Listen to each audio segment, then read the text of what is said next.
Okay. For me, the mark of a good show, a really good show, is when it makes me cry. If it evokes tears, it's good.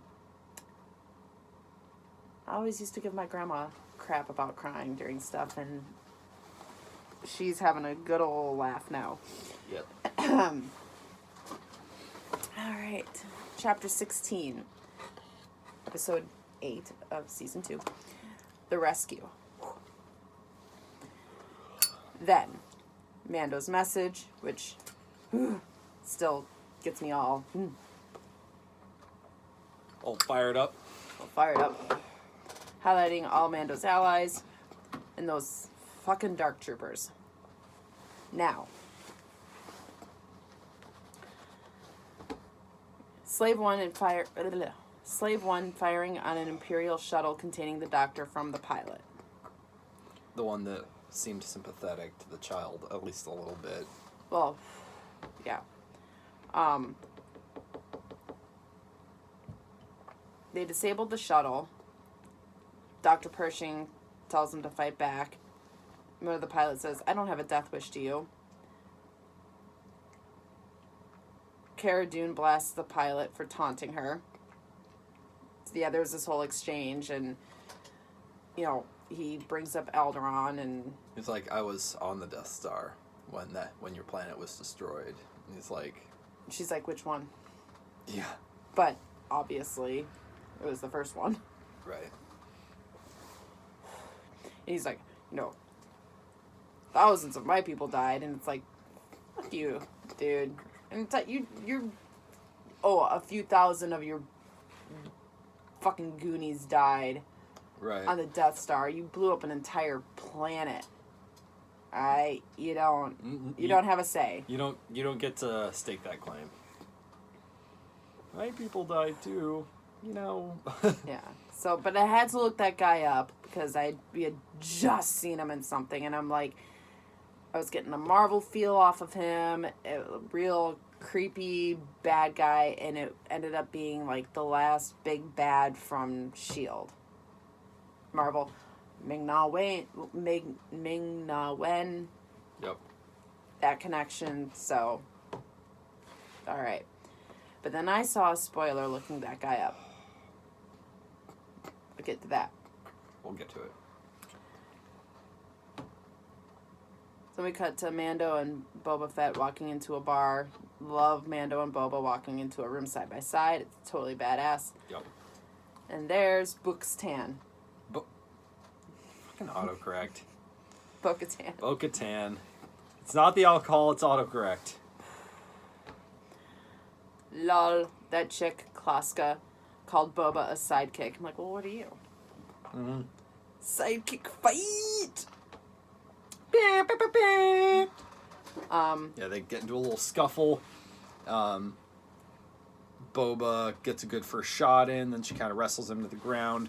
Then they both flame each other, and finally Bo-Katan's like, stop. Like me when I'm talking to the girls when they're fighting. Guys, just stop. To quote Futurama, perfectly symmetrical fighting never solved anything. So they hire Bo-Katan and her crew in exchange for Moff's ship and the Darksaber. And, Mando straight up says, my only priority is the child. Yeah, you can have whatever you want. My only priority is the child. Yeah. So they had Pershing, and they're going through their plan, and Pershing tells them how to breach a ship and where to go. So I don't know that he's sympathetic or just a coward. Maybe both. Well, he showed sympathetic tendencies back in the pilot. Yeah. He's like, yeah, I'm really interested in this thing, and I really want to study it, but can we not hurt it? Can we not kill it? Yeah. So, I mean, some props, sympathy, whatever. Not a lot, but... And we don't know what happened to him. Yeah, he just kind of disappeared. Yeah. He was just, left on the shuttle? Must have been. I'm sure that ended well for him. We'll see how that turns out. Yeah. I don't know that we've seen the last of him. Yeah. He's just gonna stayed behind. Yeah. Whatever. So the plan is Boba runs distraction. You know, Bo-Katan's like, oh, we're being attacked. You know, let us on, blah, blah, blah. Right, because they're flying the Imperial shuttle. Mm-hmm. So the whole idea was Boba makes it look like the shuttle's being attacked. All of their crew is on the shuttle. Shuttle makes an emergency landing on the ship, which I can't remember what it's called or what type it is. Light cruiser? Light cruiser. Light cruiser, okay. TIE fighters are deployed. Oh yeah, that was the other thing, because they were going to dock in the deployment bay to stop more TIE fighters from being deployed. And they're like, wait, no, stop. Stop, no. Permission denied to dock. We're deploying more TIE fighters. They're like, negative! Ah! So they make a crash landing after like 1 or 2 TIE fighters are deployed. No big deal. Boba doesn't give a shit. Yeah. Boba pieces out once they're in. Dark Troopers fire up. The ladies go after Moff Gideon. Mando goes for the child. It takes a couple minutes for the Dark Troopers to fire up. Yeah. And I said this, I don't know if you noted it later, but I like how it was all females and they didn't shove it down your throat. I did not make note of it, but yeah. Like, the entire, like, as Bo-Katan and her Chica sidekick, Fennec, Ming-Na Wen, and Cara Dune. And they're... By the way, I call her Fezzik later, my bad. And they just, like, go all in with the distraction and... Yeah, and they've got individual Decoy. abilities and powers, and it's like, in this day and age, if you want to bring in female empowerment or have, like, powerful female characters, this is the way to do it.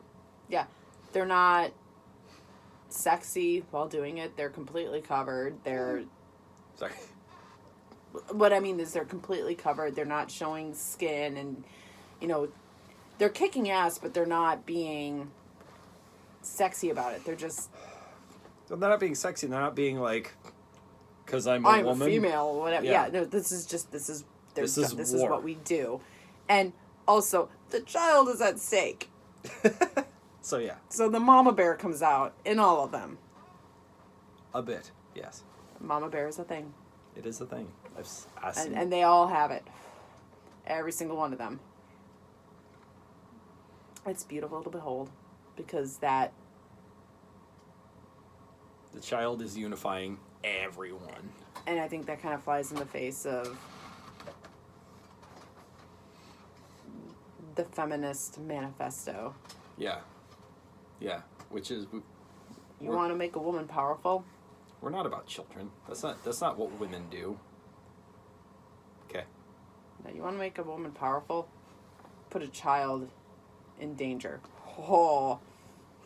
Be out in droves. Problematic. So, cool charge by the ladies, but then Cara's gun jammed, and I thought that was a great scene. Yeah, it was like... Then they get in finally, she, just uses it to knock out stormtroopers. They get in the elevator, and she's like, son of a fucking... Yeah, she's like bashing the gun against the ground just to make it work. She's like, I think that did it. I love it. And like, for a second I was like, oh, her gun jammed. Is this going to lead to her death? No, it's just kind of a thing that happened. But we know she's not going to die. Because there's some talks of her own show or something, right? Oh, I don't know. You told me that there was... Or maybe I read it. I don't know. Like the actress's whole scandal, whatever. People calling for her firing for Mandalorian. It's like, well, no, they're thinking of giving her own show, so fuck you. So they're doing that. Mando's going down, realizes that the Dark Troopers are being deployed, and he's like, he doesn't say this, but he's like, oh shit. Yeah. One gets out. He goes to shut the doors to lock them in their little deployment bay because they're all contained in one spot because it requires so much power to power them up. So they're all contained in one place. He tries to shut the doors. One of them gets through. The others are locked behind. Yeah, so we get a Dark Trooper versus Mando fight. Uh-huh. Holy shit, Beskar armor and spear. Yeah, so Dark Trooper gets him pinned against the wall and just starts punching him in the face, just beating the shit out of him. And his armor does nothing. Armor didn't get a scratch. He just got indented into the wall. That was pretty cool. So he uses the spear to, rip it a new one. Finish him. Yeah, and then he flamed airlocks it, and he deployed his little wrist rockets. Nothing. The spear did it. He airlocks the rest of the Dark Troopers, and they go flying out into space. Very Alien style. The Mando finds a child with Moff Gideon, who has the dark saber to him. Moff offers the child, who already has the blood. Liar! Liar! He's like, take the child. Okay. I already have what I want. Yeah. And Mando's like, I don't care about the dark saber. I don't care about any of it. I just want the child.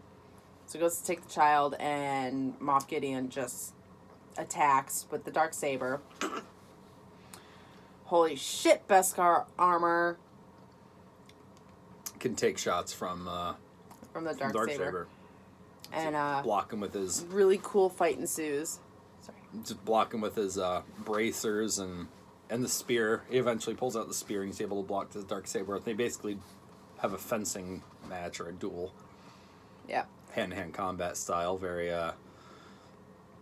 very civilized. Yes. In a very Star Wars way. Yeah. So he gets Moff lying in the same defeated pose as Vader. Yeah. When he got Moff to the ground, it was that same lying on your side on one elbow. It was, I think it was very intentional, and I think it was identical to Vader after Luke disarms him, literally. Yeah. And he wears the same kind of shit. But Moff is all cocky as shit, like, oh, you're gonna let me live. This should be interesting.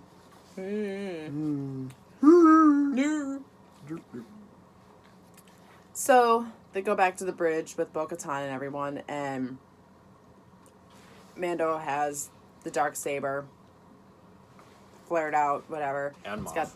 He's got the Moff, he's got the child, and he's like, all right, we're good. Let's bounce. And Moff Gideon's like, no. Guess what? She only wants saber. Okay. So take it. Don't work like that. They went all Elder Wand shit on it. Kinda. It's mostly story based, which I think is kind of weak. That's like my one issue with this is because essentially now Bo-Katan needs to fight and defeat Mando for the darksaber, even though Mando's like, here, take it. I don't want it. Take it. Please take it. And she's like, no, I can't. I have to defeat you. Like, they set up this whole weird thing, which I don't love. And maybe because I'm just all Harry Pottered out with the whole Elder Wand thing. But it seems like the one tiny little weak point in the story. I don't love it. It'll set up some interesting ground for the next season, maybe. Because, spoiler, that never really gets resolved in this episode. Oh, yeah. Like the whole Darksaber, who does it belong to thing, there's no resolution there. Yeah. But yeah, I mean, they've established that Bo-Katan is very much of the old age, but not at the same time. Like, she shows her face, so she's not of that tribe, if you will. Yeah. But it's kind of the whole Sparta thing. Like, it's this very warrior race, very honor-based. Mm-hmm.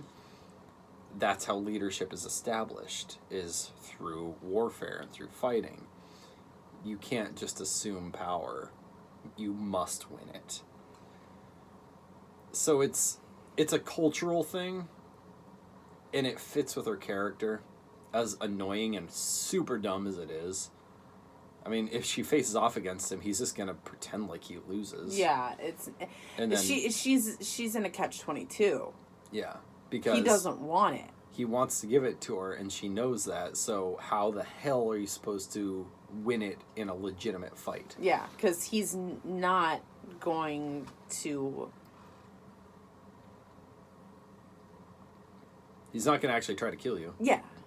So you got to kill him, and you can tell in her face she's not willing to do that because she wants him on her side. Right. She's been trying to hire him. She brought up again in this episode. Yeah. So, I mean, so it's an interesting catch-22. I'll give it that, but it's frustrating at the same time. It's frustrating. I'm sure it'll come up in the next season.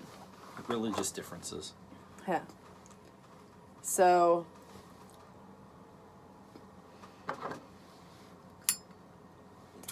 To know not loyalty, it's an honor thing.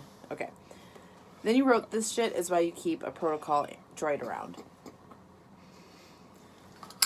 Because Moff Gideon understood what her culture was all about. And he knew that she wanted the Darksaber. He knew a lot of things that were a little weird.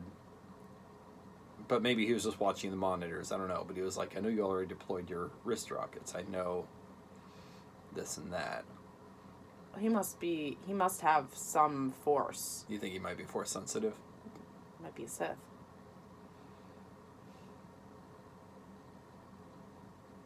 Could he be? I mean, he could be, but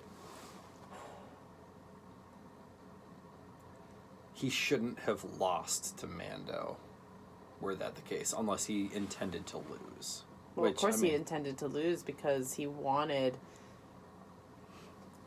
He already knew he had lost. Because he was like, oh, they're panicking up on the bridge, blah, blah, blah. But then when we cut to Bo-Katan, there was no panic in her face at all. I mean, there was the moment of, where is Moff? Why isn't he here? Yeah, I but... wouldn't really call that panic. Yeah. Like, mild confusion, some irritation, a little bit of irritable bowel, perhaps. So yeah, I don't know. I don't know how much that was bluffing and how much that was just paying attention. Yeah. You know, he's just observant. But yeah, I guess maybe he could have intended to lose. I didn't get the feeling that you have to be force sensitive to wield the Darksaber. Well, right, because Bo-Katan, as far as we know, isn't Jedi. Right. She's Mandalore. So. Yeah, I don't know. But. Anyway. Speaking of droids, Dark Troopers are back with their badass music. Oh, so, I'm sorry, that was my point about why you have a protocol droid, because with the protocol droid, C-3PO would have been like, well, you can't just give her the sword. She must win it. It is part of her culture. He would have known all that shit. That's why I said that. Okay. Oh dear. So, the Dark Troopers have them cornered in the bridge. They start punching the door. You noted that you like that their primary attack is punching. Yeah, they come to a blast door, and they just start punching it. They just got their rock'em sock'em robot thing going on. And then all of a sudden, there's an X-Wing. An X-Wing. Oh shit, X-Wing! Like, Cara Dune, one X-Wing? Oh great, we're saved. And then you say, oh shit, it's a Jedi! Grogu knows something! Moff is scared, tries to commit suicide, fails at life and death, because Cara Dune prevents him from committing suicide because she's badass like that. He holds a blaster to his chin and she just punches it out of his hand. Yeah. Knocks him on the ground. So they're watching this whole thing unfold on the video feed, and Green Saber just kicking ass and taking names. It's glorious to behold. You wrote chills. You wrote, okay, are you Luke or not? Right. because you can see one hand is gloved, got the green saber, got the cape, and it's like, okay, where are we in the timeline? I was like, okay, who's left? You were like, it could be Obi-Wan, and I'm like, because I forgot that this show takes place after the original trilogy, so I'm like, Luke or maybe Leia, but... So that was my spoiler, because I saw that Mark Hamill was in this episode. Bummer.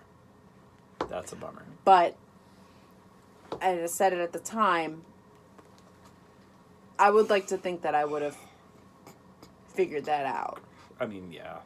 You know, the green saber, one gloved hand. Yeah. Who's the only other Jedi we know, like big Jedi that's not Ahsoka. But still, not having that confirmation, that hit when he takes his hood off, it's just like, oh! And they did a great job with the de-aging. I don't know if Mark Hamill was credited just because they used his likeness, or if he actually... I would put that a touch beyond de-aging. I think maybe they did some motion capture, but I think that was almost straight up CG. But they used his voice. They did use his voice. So yeah. he would have gotten credited for at least that. Yeah, of course. And you know. They captured his mannerisms. I did make a note later. Okay. But yeah. It was enough to hit hard. Yeah. It was awesome. But yeah, but they did a really good job, you know, de-aging CGI, whatever you want to call it. It didn't look super fake. Like Leia did at the end of Rogue One. Right. So, again, we've said it before. TV shows have overtaken movies. Yeah. In a lot of ways. Yeah. So Luke shows up and he's, you know, come here, little one, and Mando's like, you know, are you a Jedi? And I am. Never said his name. He never said I'm Luke or whatever. So maybe it wasn't. No, I'm kidding. Like, are you a Jedi? I am. Like my father before me. And,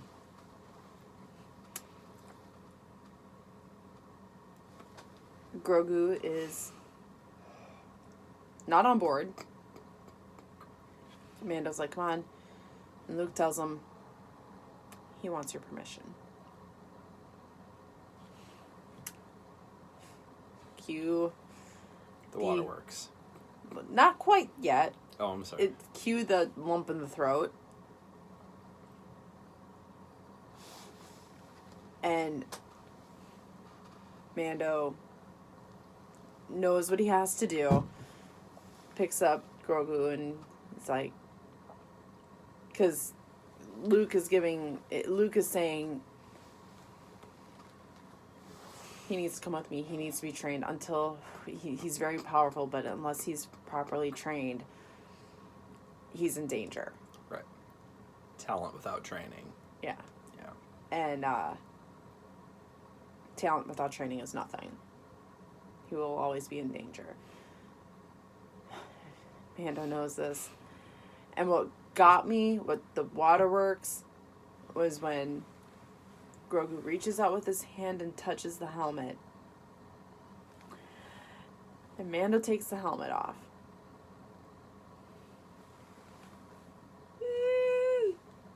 Grogu reaches out and touches his face. And he's just... Has Grogu seen his face? No. And I think it hits me hard because it reminds me so much of Isaac. Like, not even being a mother, just being a mother to a son. Like, I don't know, it hit me hard. And then Mando puts Grogu down, and Grogu is still like...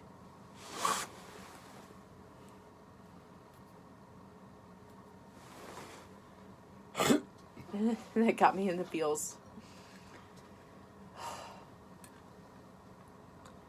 And then R2-D2.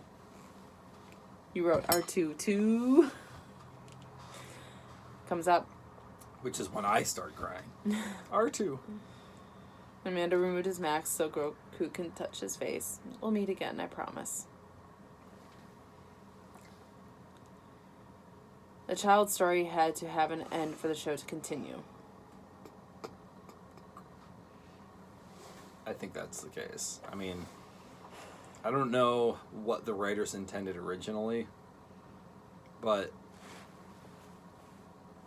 once they saw the fan reaction to the child, they realized what they had, and they realized this needs to last a bit longer at least. I think their intentions changed a little bit at that point. I think this was the only conclusion possible for that story. And I'm glad they didn't drag it out. Because it could have just been that carrot that just kept them going. Oh, Mando is going across the galaxy looking for somewhere to put Grogu. And, they go on wacky adventures. No. That's going to get old. The writers are doing a good thing. But it still hurts. It still hurts because when Mandalorian starts next season, which we know that there is one, it's going to be like, it's going to be good, but at the same time, you're going to be like, but I want Baby Yoda. I want child. Grogu! You said, real talk, I give the Luke CG a B+? Yeah. I mean, it felt video gamey. The voice to lip matching wasn't perfect. It felt a little Uncanny Valley-ish, but it was enough. It looked, on a still frame, it looked great. The synchronization wasn't perfect. Admittedly, I wasn't really paying attention to that too much. I have to. I'm weird and technical. But I mean, it still hit real hard. Yeah.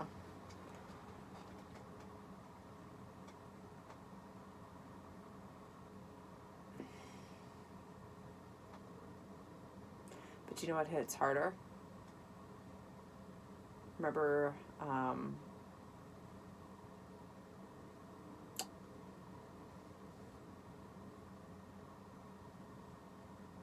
the movie after Force Awakens. Last Jedi?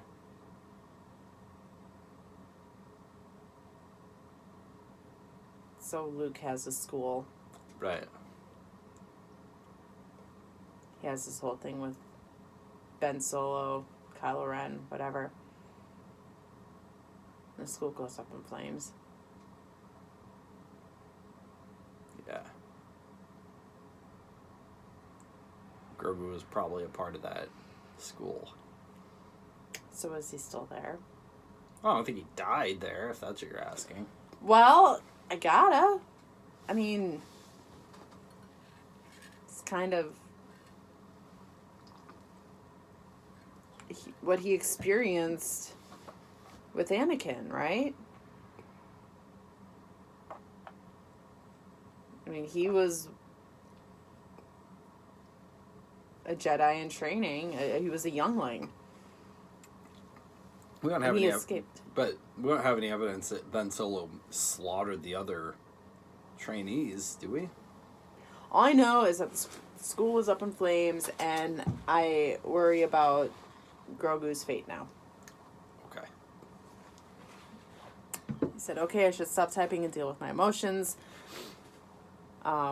We talked about the music at the end of the episode, like as the credits were rolling, it was the Mandalorian theme, but it was orchestral, kind of incorporating and again, chills, because when they had Luke walk in, it was the Luke theme, and it seemed like they were incorporating the Luke theme and the Mandalorian theme, and it was orchestral as opposed to the like it was great.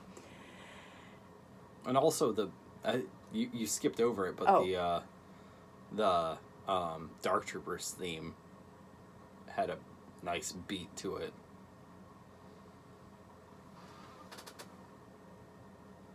Or you said with their badass music. Oh, yeah. Yeah, I think I said that. With their badass music. Anyway.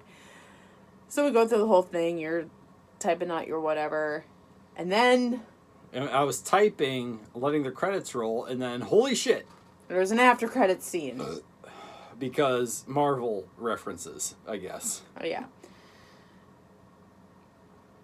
That guy, with the head swirly neck thing.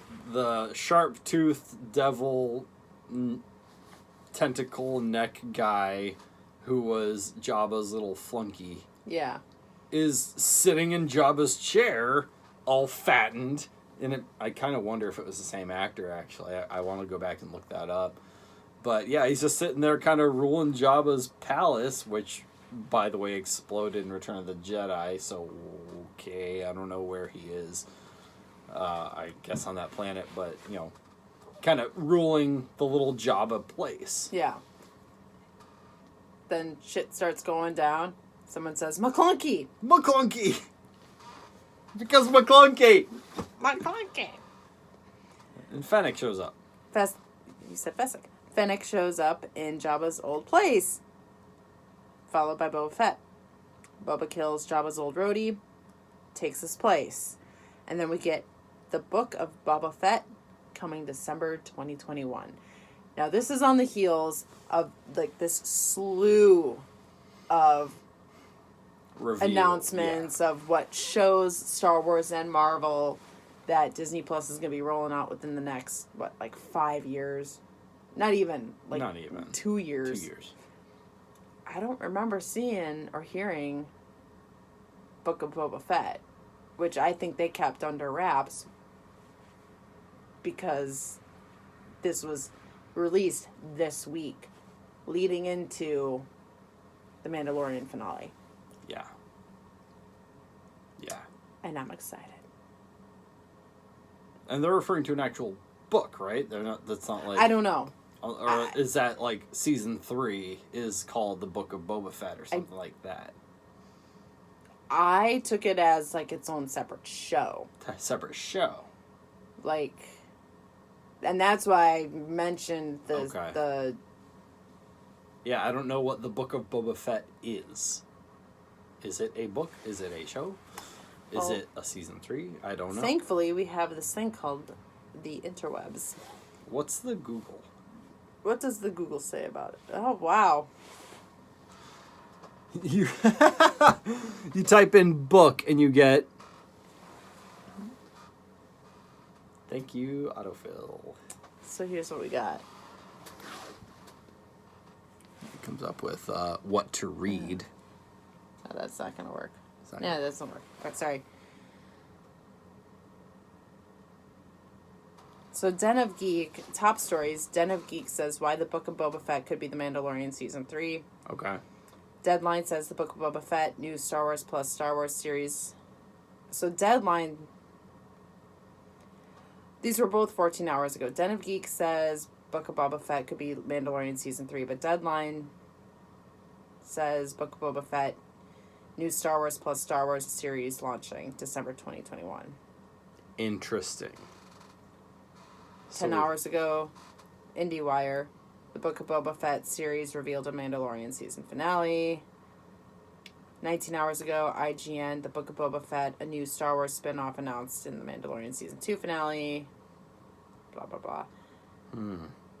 So there seems to be some... disagreement as to whether this is season 3 or its own series. So, no credence to the idea that it's a straight-up book, it sounds like. Well, I mean, there's Star Wars Boba Fett There's a book series. Interesting. I'm sure there's a lot of analysis videos about it. Yes. All right. Well, I guess we'll find out. Yeah.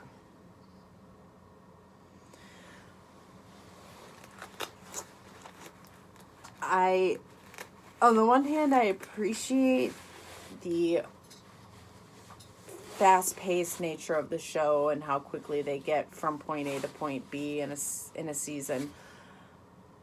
On the other hand, I want more. Yeah. Which means the writers know what they're fucking doing, man. Mm-hmm. Exactly. So. Guess we're good for now. Yep.